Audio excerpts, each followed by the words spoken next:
Mačička, že? Dobre si takú kúpiť. Strašne by som chcel taká mať doma, strašne. Keby mi táto také kúpil.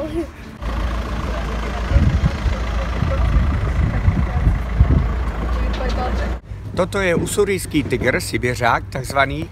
Je to již 25. tygr, který se narodil za 3 roky u cirkusu Jojo. No on je moc...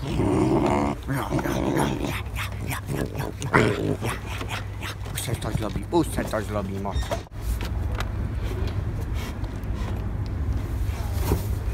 A už jsme dole. A už je to.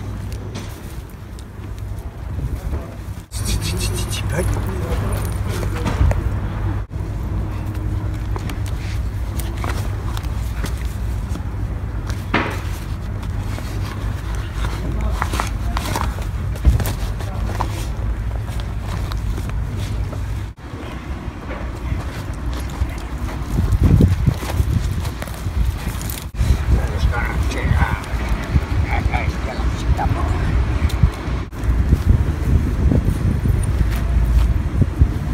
Pojďte se ochranáři. Já mám rád ochranáři, kteří jsou fundovaní, kteří mají zájem doopravdy o zvířata, ale ne ničit majetek a likvidovat a podobně. Musí se rozlišovat.